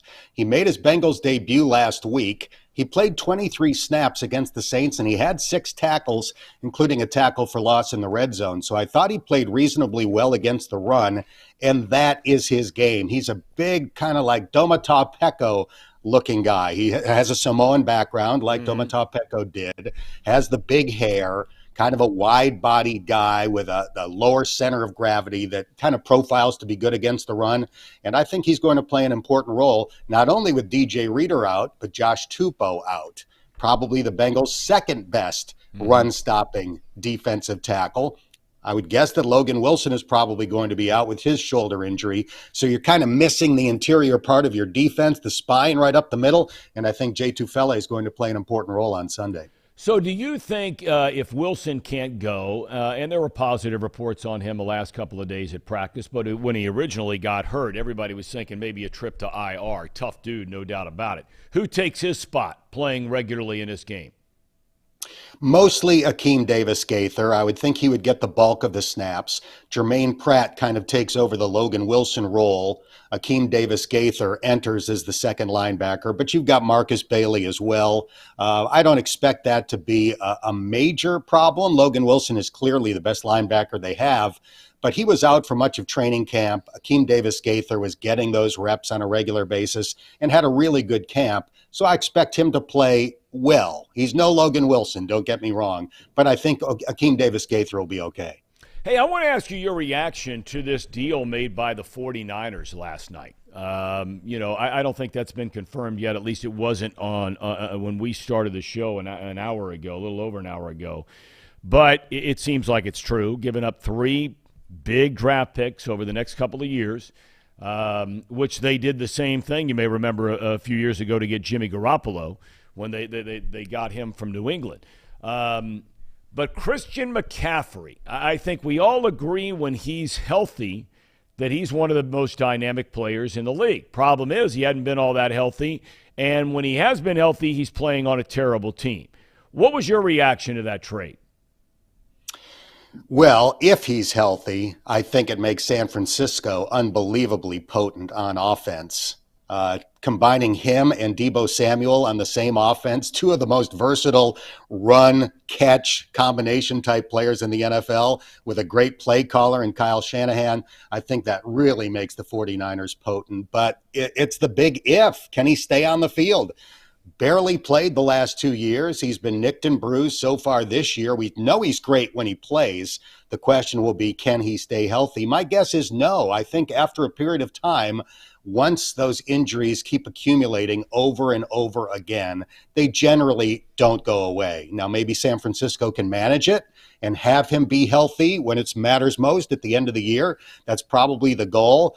But considering that I think they gave up a second, a third, and a fourth to get him, it's a pretty high price to pay for a guy who has not been able to stay on the field now for more than 2 years. All right, prediction, Sunday's game, Bengals v. Falcons. What do you think? I think the Bengals will take care of business. They're favored by 6.5, right? Right. I think they win and they cover. I think the Bengals are ascending. Last week, the offense scored 30 or more for the first time in 11 games going back to last year, including the playoffs. I think they found something in the running game. They're not doing as much wide zone, sideline to sideline. They're running straight ahead much better, and Joe Mixon has averaged 5.6 yards each of the last 2 games. So I expect them to put up a reasonably high number, probably 30 or close to it against the Falcons, and I think they win and they cover. Well, don't tell Brandon Sayo that. I mean, he's down there on the Madden thing. I don't know if you saw it. You know, he's doing these simulations every single week. Thousands of people down there at the Hard Rock Casino to dial in. And, Brandon, you want to tell Mr. Horde how many points your simulation had the Bengals putting up? 14, and they lost 25-14. Now, look, I'm not agreeing with the simulation. I think the Bengals take care of it. It's your baby, Brandon. It's your baby. I call the games. Feed the baby. I do a terrible job on play-by-play, but it was the Bengals struggling with Mariota and the RPO, and the Bengals, it was a tight game until the third quarter, and they lost, like I said, 25-14. But those have been pretty spot on. They've been wrong twice, Dan, where the one time they were wrong was the opening game. They had the Bengals winning on the leg of Evan McPherson at the buzzer, which should have happened. They got the Dallas game right with a walk-off against the Cowboys. The Ravens game, they had the score right all the way till the fourth quarter. They had the Bengals winning by a score in Baltimore. But their 2 faults, the Bengals definitely had a chance to win. So I'm interested to see what happens. Okay. All right. So, Dan, you're able to get out. I hope Madden is wrong. Yeah. Me too. Yeah, that's right. So I don't put a whole lot of stock in it, but we'll see. So you are, I mean, that's an 11 o'clock kick tomorrow, right? Down in Big D. Dallas time. Yep. Dallas time, Central time. And then, so you should have no problems whatsoever. Our daughter goes to college in that part of the country, and so I think you got like a 6P or something like that flying back, 8P tomorrow night. Team charter. Oh! Yeah. See? So IPA guy. See, Something IPA on guy. the There flight. you go. Dan had me won over, and now once again has separated himself from the pack. Charter. Yeah, team charter. I've got no issues this week. I'll be traveling with the Bearcats to Dallas and traveling home with the team. Should be home somewhere between 8 and 9 Saturday night. And it's good because my sister, Kim, is traveling to town with her husband, Larry. Larry is a huge NFL fan. They try to get to a Bengals home game every year. So Kim will be in town when I arrive, and it's always great to see one of my 4 siblings. Did you get them tickets for the game on Sunday? I did, and I did not have to pay for them. The Bengals were very kind in giving me a couple of tickets for my sister and her husband, and they're good tickets, so they will definitely enjoy the game. Well, no question about it, they will. It's supposed to be a beautiful day. Temperatures in the 70s over the weekend. So, Dan, safe travels. Godspeed ahead. Thank you for your time. We really appreciate it. Always enjoy it, Tom. Thanks for having me on. All right. Our buddy Dan Horde. I mean, listen, he gives that song and dance, and I almost called him out on it about the jerseys in the background, right? And does that make a guy highfalutin or whatever it is? It's the whole look back there. Well, he just has this elegant really feel does. about him. He's an elegant guy. That's a good word. Like a big vocal. Did I ever tell you the story about? I told Dan this probably our last couple days working together when I was still in the Bengals locker room. When he was doing the UC games, I went up to him like a Dave & Buster's fan event when I was like UC basketball games. Yes, when I was like 10, and I said he took my place. Well, yeah, it's an upgrade. When I left, upgrade. But I told him, I said, one day I'm going to take your job doing doing Bearcat games when I was like 10. It's funny that however many years later, 20 years later, I was, working alongside him. Yeah. Dan he's great. He's a legend. He really, and I keep saying over you were and pretty over, good at those. You had that crazy, you've had a lot of crazy games that you've called. The UC, was it the crosstown shootout, the half-court shot? Well, the half-court shot was the very first game they ever, when they opened, them known as the Shoemaker Center. No, I thought that was the corner shot at the buzzer. No, that was a half-court shot by a football player. Steve Sanders, I think, was his name, to beat Minnesota, if I remember right. Okay. That was the first game ever. He was like the sixth man. Yeah. Because Huggs had taken over, and they only had 5 scholarship players. Team was on probation, so they had Lewis Banks and Libertus Robinson and that whole crew. But a football player, I believe that is his name, Steve Sanders, I think he hit the shot heard around the world. I think. It's a long time ago, man. I mean, you're talking about the early 1990s. Okay. Well, it's that time again. We're going to take a break. Time to hitch up your bootstraps, boys. Picks, baby. It's time for picks. And again, for those of you that are just joining us for the first time, here's the way this works. $1,000 to the charity of choice who has the best record at the end of the year. Okay? We're putting that money up. And things have gotten mighty tight. U.S. veteran retired has been checking in on the program. And he asked me about having Pete Rose on the show. And we are definitely going to do that. Pete has joined me on a podcast that I do called Dialed In, and he has been so gracious with his time through the years. He joined us on a Pioneer League show I was doing this summer, and we will get him for the big interview one of these days. I think we probably ought to try to do that in the next couple of weeks while the playoffs and the World Series is going on because, man, I mean, he knows everything about every player, every manager, the tendencies of guys. He watches every pitch, and he's still so sharp in breaking down. Did you see that video from probably 5-6 years ago, maybe longer now, where it's him, A-Rod, and I forget who the third guy was on the Fox pregame show, going over what you do to get in and out of a slump? Have you ever seen that video? No, but I'm sure it's incredible. Very insightful, very cool to see what it's like with one of the best hitters in the game, go over how he just would move up in the box, back in the box, choke up, choke down on the bat. It's a really cool video. That is a long forgotten art in the sport of baseball now because it's all about exit velocity and launch angle and all this kind of stuff. You just don't see it. And it used to happen not only with Pete Rose but a lot of guys, where in the course of a single game, you would see them, depending on the pitcher and their repertoire of their stuff, they move up in the batter's box to try and take away a big breaking ball before it really got into the big break against guys like Steve Carlton and guys like that. You'd see him come back in the box. You'd see him move up closer to the plate in a given at-bat. And maybe the next at-bat, they're moving away a little further away from the plate. You just don't see it anymore.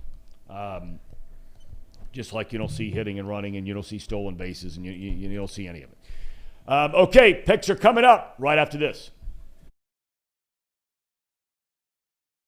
At United Dairy Farmers, we've perfected freshness in our family bakery, where we use only the finest ingredients, like thick, high-quality glazes on our signature donuts, before delivering them fresh from bakery to store every day. UDF, made for you. If your AC or furnace is struggling, turn to the experts at Bartell's Heating and Cooling. Their certified technicians get the job done right the first time, and if you need a new unit, Bartell's will give you upfront pricing with no hidden fees. Plus, ask about Bartell's 0% interest financing for 60 months. Learn more at bartellsheatingandcooling.com. Bartell's Heating and Cooling, for a comfortable way of life. Eli's Sports Bar and Grill, proudly sponsoring high school football with 3 locations in Mason, Liberty Township, and Ross, Ohio. Our 10-foot screens guarantee a great view from every seat in the house. Eli's Sports Bar and Grill, the best place in Cincinnati for sports, food, and fun.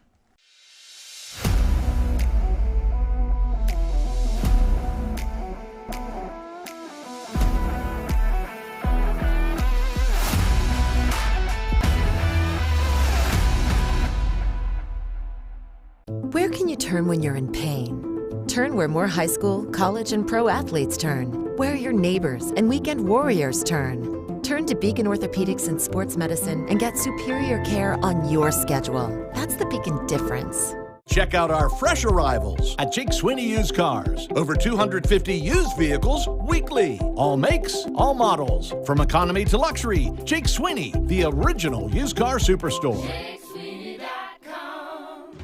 I know one thing. Ain't nobody does this better than us. Facts.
All right, I want to know who.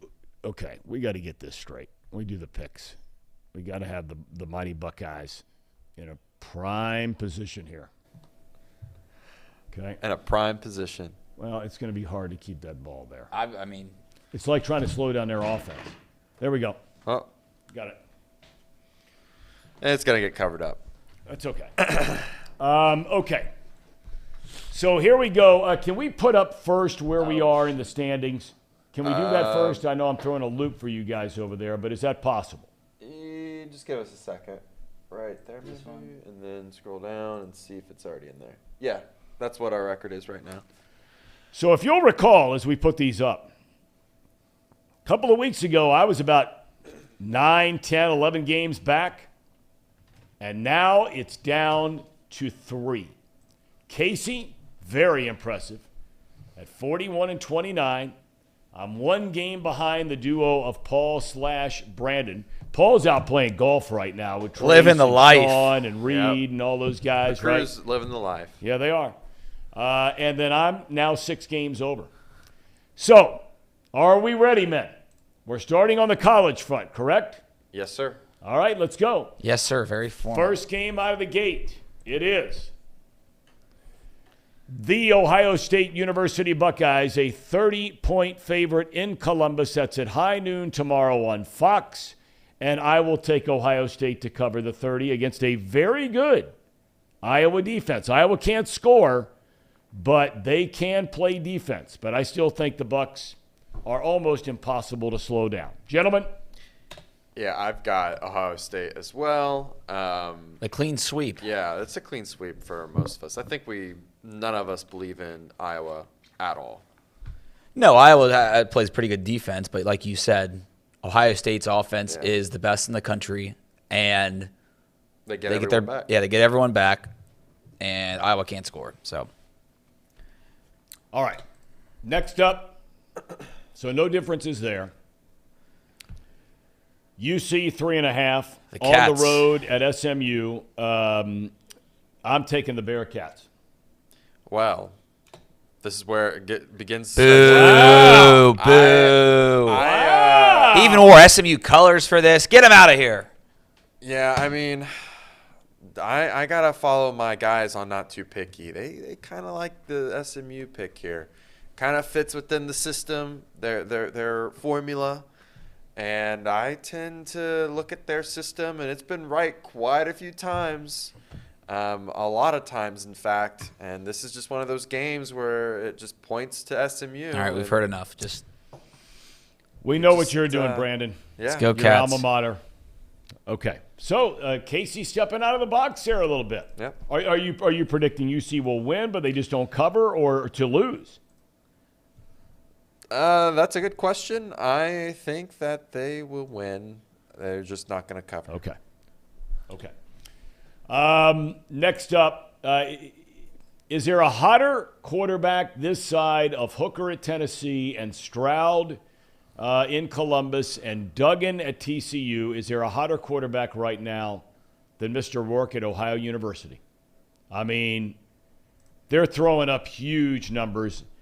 Northern Illinois, 2-5. It's at Peden Stadium in Athens. Bobcats cover. Wait a minute. That should be OU -3. Are you sure? Yeah, Ohio University's favored in this game, for sure. I'll check. I'll double check. Right. Yeah, double check that. I know they're favored in this game.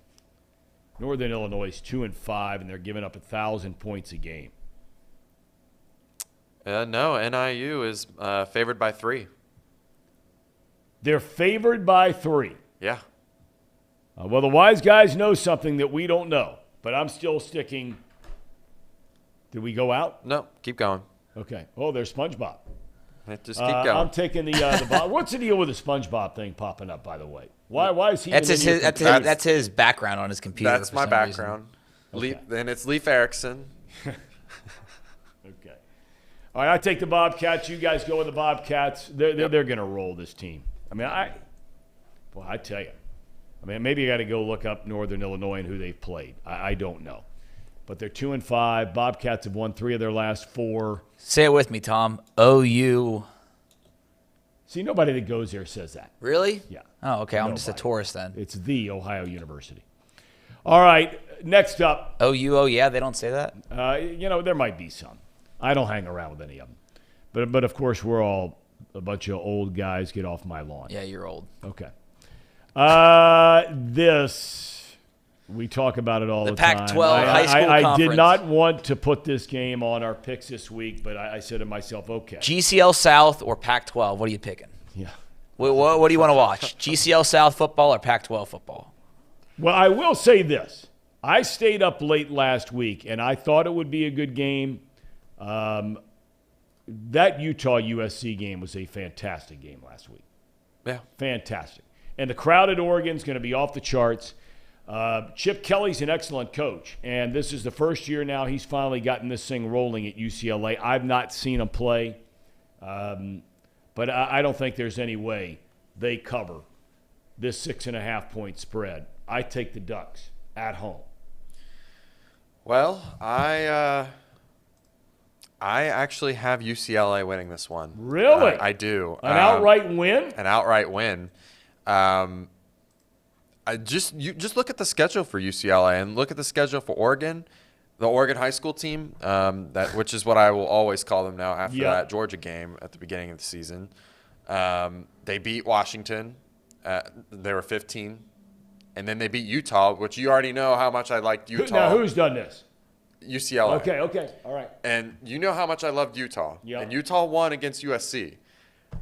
I think that this is actually pointing towards a UCLA win. I know they're not favored, but Oregon really hasn't played anyone except BYU. Yeah, and they're just okay. And they're just okay. So, in my opinion, I think UCLA has an actual chance of winning this one. But Brandon? Wait, where do I have a pen here? I do. You have a pen. What's Well, usually it's a pencil. Not so fast, my friend. Oregon, not the real deal. Obviously, as we've seen throughout the year, even though they're 5-1, got shellacked by Georgia. But I just don't. I've just seen UCLA's playing really well. Quarterback's still there. I don't know how he still has eligibility left. But UC's done the clean sweep on them. I still haven't bought into Chip Kelly at UCLA because they haven't proved it. So I don't think they win. I don't think they cover. I don't think they win Oregon. It's an interesting game with Chip Kelly going back up there to face the team where he really, ignited that program to higher heights. They got to a national championship where they got boat raced by the Bucks. He's since gone on to the pros, and Kelly did quite well in the pros, especially in Philadelphia. Okay, next up, still more college football. This is an interesting game. I don't know much about Syracuse. I know they're undefeated, and I know a lot of people are very high on their coach. But I also know that Clemson is starting to look like Clemson. They are really playing well. I'm not sold on the quarterback yet, but he is starting to make strides. Therefore, I say the Tigers at home cover against Syracuse. Gentlemen? Well, just after. Oh, wow. Yeah, I think they will manage to keep it a tight game. But I just wanted to also point out that the spread actually turned to 14 points as we were doing the show. So are we going to take it at 14 or 13 and a half? No, we're locked in at 13 and a half. Okay. We're locked it's like we got to the betting window before it changed. Yeah, okay. So even at 13 and a half, I'm still going to take them. 14 is even better for the audience, by the way. But there's one game that both teams have played, NC State, that I look at and I go, okay, that's they both won those games, both by relatively same numbers. I see that Syracuse has played Purdue, and it was a close game, and I like Purdue. I think they're a decent team. I just think that this is going to be a closer game than what people think. Syracuse defense is really good. Yeah, that's all I really got for this one. I know Clemson has looked really good on offense as of late, but Syracuse defense is probably going to be their true first real test. Okay. The Orange. Oh, my gosh. Yeah, this is a gamble. Where I start making up ground, boys.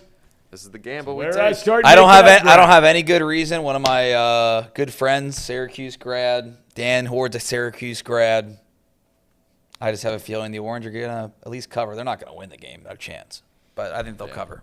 Okay. I agree with that. All right. So you two guys go with the Orange, and I'm going with the Orange of Clemson.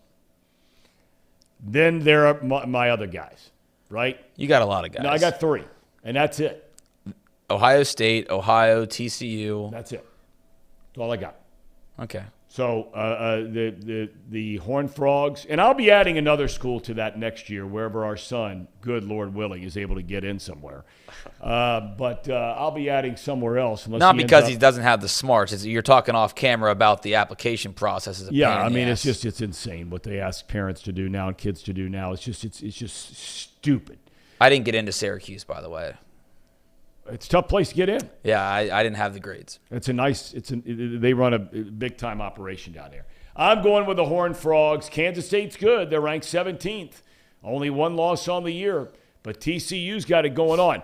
One thing, after reading more about TCU and in particular their first-year head coach, Sonny Dykes. Sonny Dykes, whether it was at Cal or SMU, his teams traditionally have started very fast in the year. A lot of 6-0, 5-1 kind of things. Over the second half of multiple seasons, they faded off.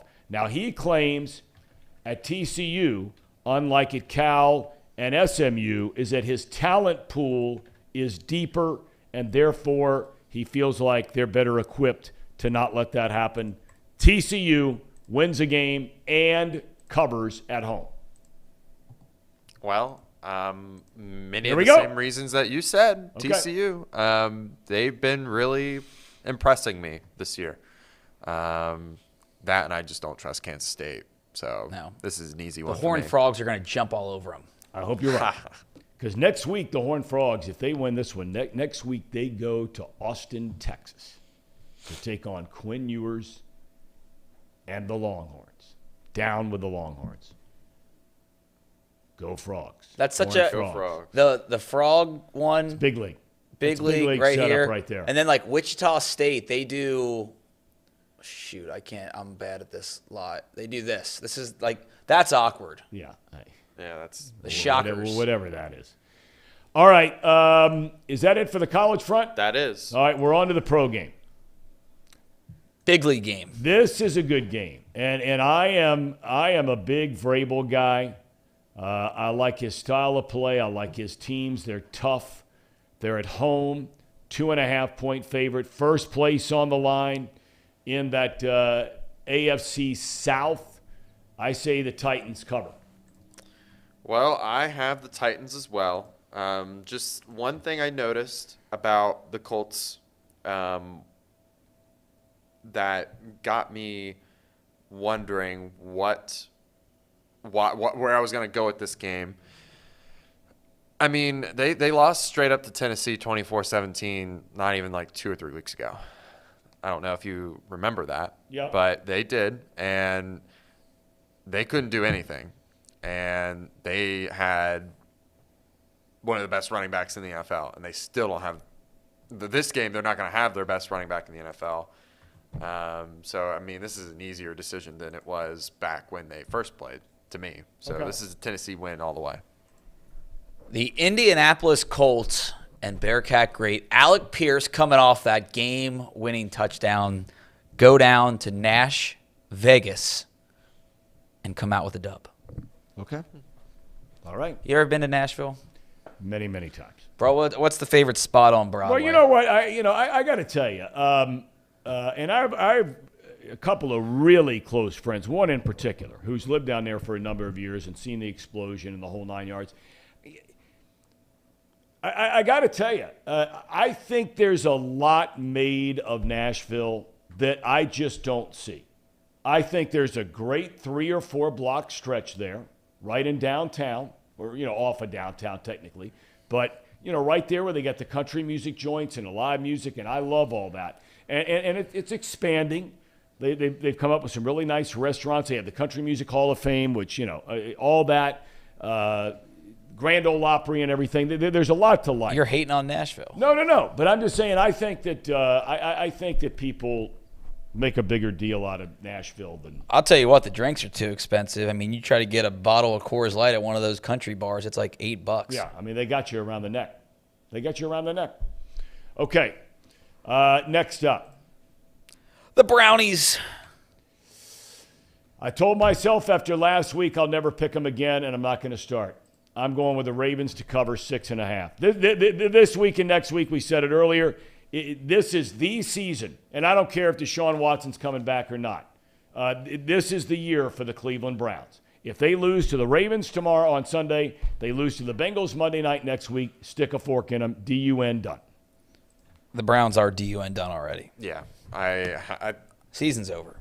I think that's correct. I think their season's done. Yeah, I mean, we talk about the Browns all the time and how we get so confused as to why they just don't run the ball more. Yeah. And I think they're going to make that same mistake against Baltimore, honestly. They're going to try to throw it all over them because they were the worst pass defense team a couple weeks ago and make that same mistake again. So, yeah. I think the Brownies can win this game. I just don't think they will. I think they can. I'm not as high on Baltimore as everybody else is, and I'm not as high on Lamar Jackson as everybody else is. Okay. What's next? Men of Aluminum coming off a huge win against Tampa Bay. Huge win. Huge. There was a teaser sent out by Watt that he might come back and play. He's not coming back this week unless something changes between now and Sunday. But he's close. He's getting closer. They go down to Miami. Tua is back at quarterback for the Dolphins. Don't know if Kenny Pickett's going to be out of concussion protocol. They think he will. I still take Miami to cover. 7's a big number in that game, though. Big number. Yeah, the 7 is scary, but I'm still taking Miami on this one. And I'm the village idiot. Taking your lesson. No, taking the Steelers to cover. They're not going to win, I don't think. But, there's a lot of uncertainty with, the chemistry after Tua's concussion. Hopefully he's healthy and ready to go. But I think the Steelers are going to cover. A couple of comments made by the thousands watching and in our chat room. The player formerly known as Mouse Cop says, Tom, I feel that's a pretty bold statement saying the season's done when the division is 2 teams of 3-3 and 2 teams of 2-4. Look, here's what I'm saying. They lose, they being the Browns, they lose Sunday, they lose against the Bengals, and I said if. I said if they lose both, then all of a sudden they're 2-6. They're done. 2-6, they're done. Yeah. I just think the Browns are the Browns. And I hope, and I talked to Joe Thomas about this when I had him on the podcast for the mental game when we recorded that a couple weeks ago out in Wisconsin. He really, really likes this team, and a lot of people do. And he said he felt a connection with Cincinnati watching them turn it around and go to the Super Bowl because 2 loyal fan bases, 2 teams that have not always been at the top of the division, and he feels like this is really going to be a team that can fight for the division and fight to make a playoff run.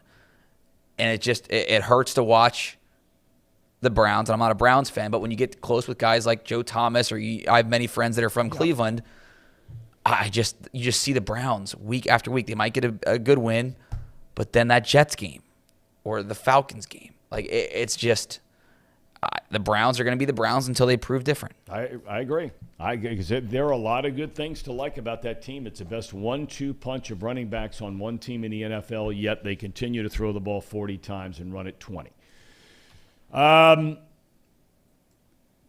Christian McCaffrey gets traded from Carolina to the 49ers. Don't know. He'd have to fly, because the game is in San Francisco, he'd have to fly out of Charlotte, travel all across the country, and land in Santa Clara, technically, or San Jose, technically. That's where the stadium is. That's where they practice. And would he be ready to play on Sunday? I don't know. The Niners are home to the Chiefs, and Kansas City is a 2-point road favorite. With or without Christian McCaffrey, I think the Niners bounce back this week and get a win. Well, for me, this really just depends on Joey Bosa's health. I know he was hurt last week versus the Falcons. This week, if he's not back, then I have a tough time believing the 49ers get it done. I will take the Chiefs in this one again. I think that's a smart decision just based off of the injury report. Okay. All right, so I take San Francisco. You two are going Kansas City. The Chiefs, baby. Travis Kelce, another big game. Let's go. Homer show. Okay. Yeah, for sure. Speaking of what? Homer shows. Oh, here we go. Yeah, of course. Bengals, 6.5-point favorite. I tell you, I don't like doing this, and I said it last week. I didn't like doing it, and I don't like it because I'm in disagreement with Zim Hude. I am in agreement with Paul Daugherty. I am not sold on this offense yet. I'm just not. They've got to play better than 2 or 3 drives a game. And I don't care about stats. You know me. I'm not a stat. The only stat that matters is how many points do you score and how many do you give up. The rest of it's all BS, and for fantasy football players and for people who want to sit around and just talk about numbers and use that as an argument for winners and losers. I'm picking the Bengals.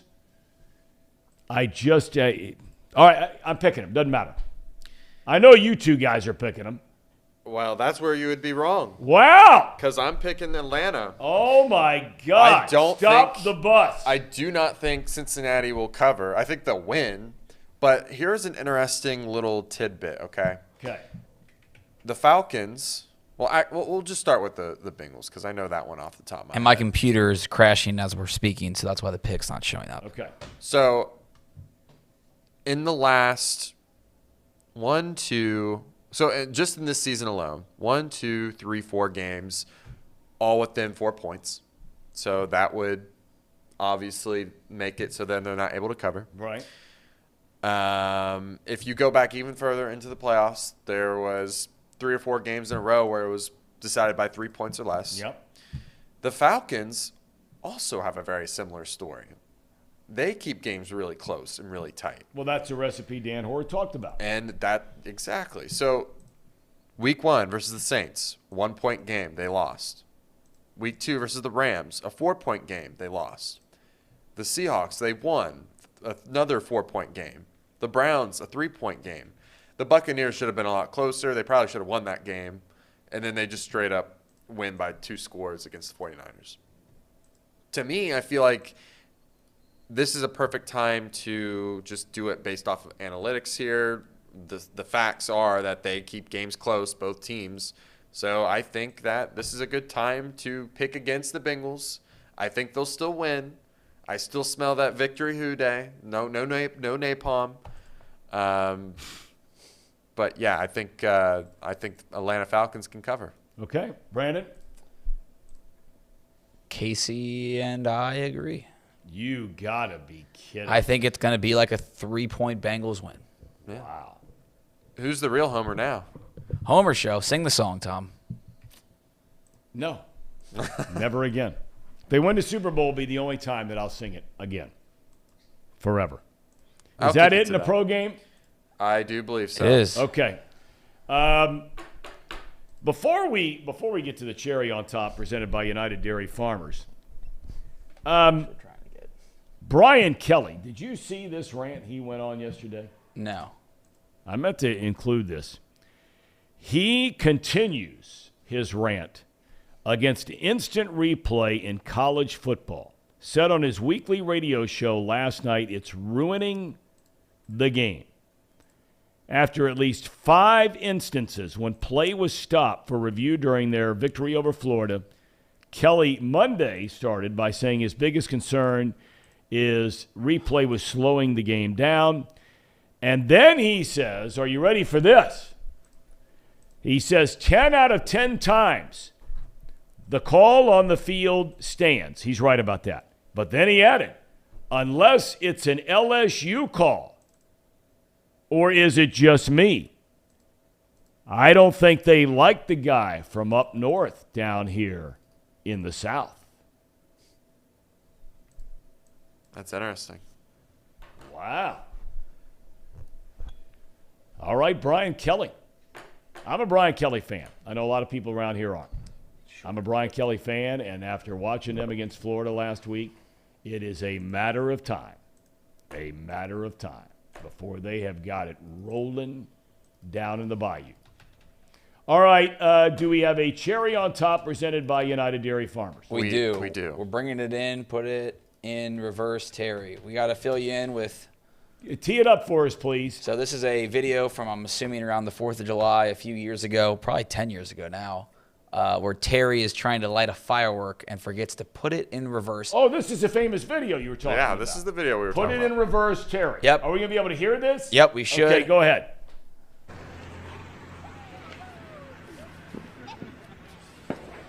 Bag up, Terry. Put it in reverse, Terry. Put it in reverse. Oh, Lord, Jesus. Oh, Lord. Oh, Jesus. What you doing, Terry? Terry, And now I get it. And he's okay, but a famous meme and video. Put in reverse, Terry. Back it up, Terry. It's scary stuff. I think he was okay. No, I know he was okay, or at least it looked like he was okay. We know if he wasn't okay. Kids do dumb stuff. I remember our 8th grade whitewater rafting trip. We had a Roman candle war where we were shooting Roman candles at each other. Smart. LaSalle boys. Well, you just explained it all. They're down in football. By the way, we're not doing high school football tonight, right? Well, we're broadcasting games. We're not doing the game day show. We're doing. You want to explain? That's what I meant. You want to explain what we're doing? So we're doing a red zone kind of show tonight, right? That's right. So we've got probably anywhere between 6 or 7 games that we're going to be doing a red zone type show for. We're going to be discussing those games as they happen live, commentate just when they score, or just hanging out and watching the game. I think we've got our normal guests like our hosts, Reed Mouse and Paul Frischner. I think Trace Fowler and Sean Spurlock might be on it. Right. Don't hold me to that, but it's going to be a really big show. It's going to be really big time. Something different for us. Something different. We're trying lots of different stuff around here. This is the last week of the regular season for high school football. Is LaSalle going to make the playoffs? Everyone makes the playoffs now because they're Division II, so there's 16 teams and 16 make it. Yeah, well, everyone across everywhere makes it now. No. Are they not? It's top 16. Oh, and there's 17 in Division I. Is that what it is? Well, something like that. And Kentucky's done this for years, and it is it's great for the schools, though. It's good for money. That's what the idea is. You have these games in Kentucky for years where it's been like Covcath will play a team that is far less of an opponent talent-wise, and they'll win 72 to 3. Right. And we're just wasting everyone's time. Yeah. But the playoffs start next week, and we're going to have games for you right here on Chatterbox. It's going to be great stuff. Some really good teams in this area. Really good. A handful of them in Division I, D2, Winton Woods, defending state champ, D3, Wyoming. I think they're D3. Hamilton-Baden. And then D4, I think, is Wyoming. Yep. And, good stuff. Great high school football here in town. All right, everybody. Have a great weekend. You guys have a great rest of your day. You're the only 2 employees. We're the only 3 not on the golf course today because we're working for a living. Yep. We have to. We're the Ham and Eggers. Ham and Eggers. That's right. Thank you for joining us. We'll look forward to seeing you on Monday. Have a great weekend.